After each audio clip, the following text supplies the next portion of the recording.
Hey everyone. A lot of people have questions when it comes to building teams with Scaramouche, so today I'm going to show some example builds of how I would play him. I'll be going over which artifacts I'd use based on which weapon he has, as well as teammates to use.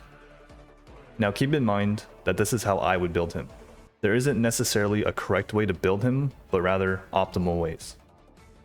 For substats, I will give him 18% attack, 50 elemental mastery, 20% crit rate, and 40% crit damage. These are arbitrary numbers that are realistic to get on him. If you have other questions about which weapon to use or which teammates to run him with, let me know in the comments. With that in mind, let's get started. So in this first example, we have him using the Wit Sith. 2-piece attack, 2-piece animal damage bonus. As you can see here, this is his damage on the right side, and this is already pretty high. This is with Triple Crown talents. So why does this team work so well?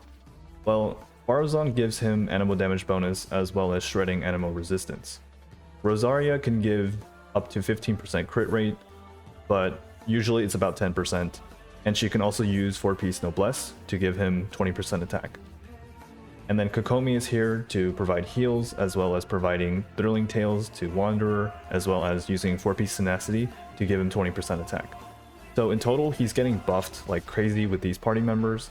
And then if you activate the Wit Sith, and if you get the elemental damage bonus, this is his damage. If you get the attack percentage buff, this is his damage. It's really good, and he has a lot of crit rate and crit damage, while also being able to stay alive with Kokomi. This is a setup that I would use on him, and if you can get 4-piece Desert Pavilion, this is even better. In the next example here, we have Memory of Dust with 4-piece Desert Pavilion. He also has Triple Crown talents right here. So just like before, Farazan gives him animal damage bonus as well as shredding animal resistance. Venti is here to group enemies together, and since Wanderer can float in the air, he can attack these enemies easily. And Diona is here to provide shields to maintain Memory of Dust, as well as using 4-piece noblesse. So with everything activated and he maintains his shield, this is his damage. And this is also him swirling his E or infusing his E with Diona so he gets more crit rate. And you can see here that the damage is pretty good. A pretty solid setup if you have Memory of Dust and you don't know what to do with this weapon. It's usable on him in the right setup. You can run him with other shield characters, it doesn't have to be Diona. I just chose Diona because she can run 4-piece noblesse to give him 20% attack, as well as maintaining a shield for him, and also providing 20% crit rate because she's cryo, so Wanderer can infuse his E with cryo. In this next example, he has Lost Prayer, 4-piece Desert Pavilion, the same substats, and level 10 talents again.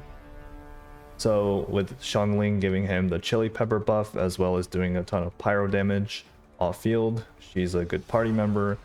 Xingqiu providing shields and off-field hydro damage, and then Bennett being Bennett, giving him a bunch of attack. So with this party, you can see that even without his weapon activated, he does a lot of damage already. Now if you have Lost Prayer and you have all 4 stacks, you can see that he's doing a lot of damage. This is why I think Lost Prayer is one of his best weapons. If you have it on him, you should use it.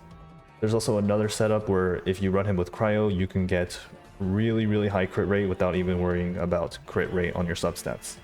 So this party setup, you can't go wrong. These 3 characters are always good to pair up with any main DPS. So with Wanderer, you can try this out, he'll do a lot of damage. So in this last example, he has Skyward Atlas with 2-piece attack and 2-piece animal damage bonus. Just like before, the same substats here, and level 10 talents. So the main point of this team is to buff his normal attacks as much as possible. This is more of a for fun build. I don't think this is actually that good. It's just something that I came up with to be silly. So those are some of my examples of Scaramouche teams with artifacts, weapons, and party members. There are tons of teams you can run him in, and people are still experimenting. If you have a party you run him in, feel free to share your setup. Thank you for watching, and subscribe for more.